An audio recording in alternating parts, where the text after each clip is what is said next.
Ball drops on 2024, and here comes a new year. Hey, everybody, this is the Pick Six Podcast with Tom Chattel and Sam McEwen. I'm Evan Bland, and guys, this is what we're recording on the last day of 2024, and football season, at least the part that happens on the field, is over with. Basketball season's turning into Big Ten play here coming up, and it's kind of that pivot point here in the off season to what's next. Are you guys, kind of looking forward to a new year? It seems like 2024, there was a lot that went on. Tom, you have a pretty good column about a lot of the storylines. This seems like it was one of the more successful, pretty packed, interesting years in Nebraska athletics. Yes, started with uh, Trev Alberts. We were waking up to the news that he left to go to A&M, and um, a whole bunch of changes at the top. New AD, new president, and that calmed down pretty quickly, actually. But yeah, it's Nebraska basketball went back to the tournament. Nebraska baseball won the Big Ten tournament, and there was a bowl game. So, yeah, a lot of stuff going on. Volleyball, Final Four, a lot of stuff. Evan, I kind of thought it was the year of the fan, because I thought that Nebraska fans got rewarded quite a bit in that calendar year. You had three, and Tom has a column out today that people should read because it's his annual 10 top sports stories. One of the top sports stories is the court stormings.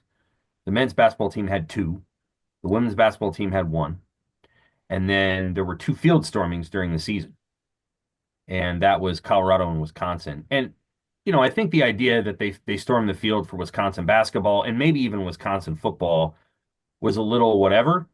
But I think it was a year where the fans just wanted to do that. Like they're like, we haven't had that many good years where we got to enjoy what the basketball team was doing or the football team was doing. So we're just going to go ahead and celebrate with them on the field and the court. And then you add that baseball run in. And of course, you were there for all of it. Baseball team loses the first one at the Big Ten tournament, and then they go on that run. Greg Sharp, who we're all praying for, is able to be on hand to call that as he's battling cancer. And it just felt like a really special year for Husker fans. They got to go to a lot of different places and see a lot of winning. The one bummer was Jordy Ball getting hurt, and we're going to get to see her in 2025. So, that's sort of the present that's still under the tree, so to speak. And I thought it was a good year for the fans. I think the sports teams, the football team got back to a place. I don't know. We'll talk about the Pinstripe Bowl in a minute. But I thought but you look at the way that Nebraska volleyball played in Devaney, and that may have been the most dominant year that Nebraska volleyball's ever had in its own arena. I don't know how many sets were taken off them, maybe 4 or 5, and Creighton took 2, but that might be the most overwhelming home court advantage that I've ever seen on TV. And you guys were both there when they played Wisconsin, and that just felt like Wisconsin didn't have a chance. So I thought it was the year of the fan, and I thought fans had a lot of fun in 24. No, it's a great way to put it. A lot of special things happened at home, a lot of really special crowds.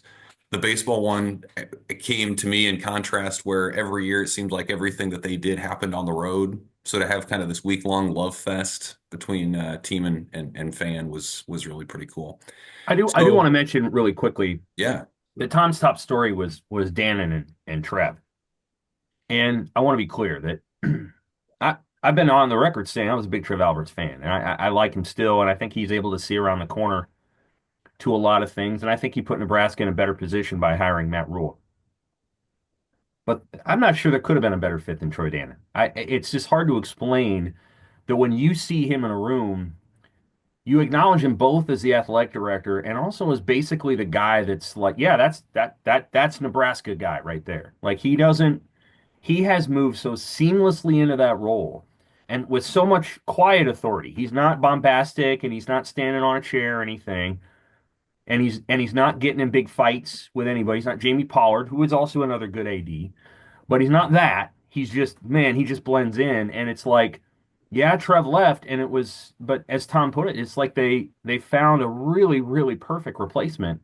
It doesn't feel like Dannon's only been here for 9 months. It feels like he's been here longer.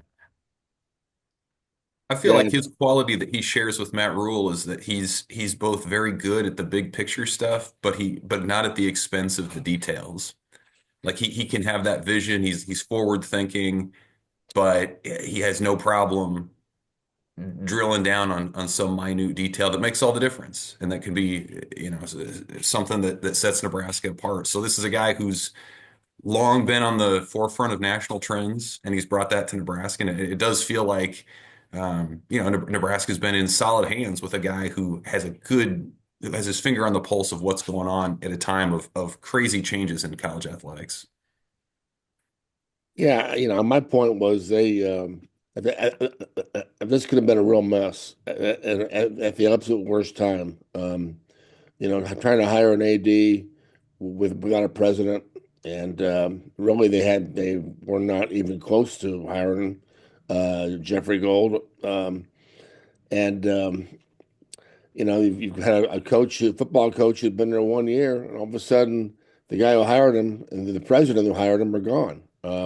That's usually a formula for uh, disaster. So I got to give Chris Kaboric a lot of credit.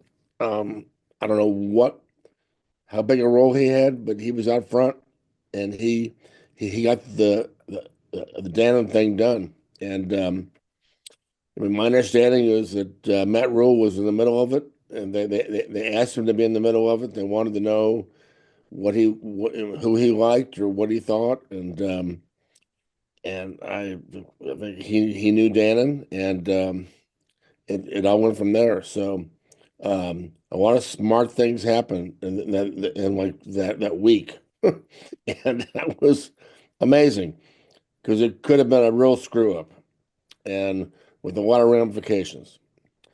And not only did Dannen come in and I mean he acted like like he's lived here his whole life when he kind of has growing up in Iowa. Same, you know, uh, same part of the country, if not the same conference all the time. But um, he came in here and he got the 1890 thing done immediately, and that was Yep. huge. And just one after another, whether it was getting beer here or at this ballpark or taking care of this or that or take care of a coach or and that was another thing Chris Kaboric did was he got Fred Hoiberg a raise and a new contract. I mean, it was amazing how that went, and I thought that was the top story. So.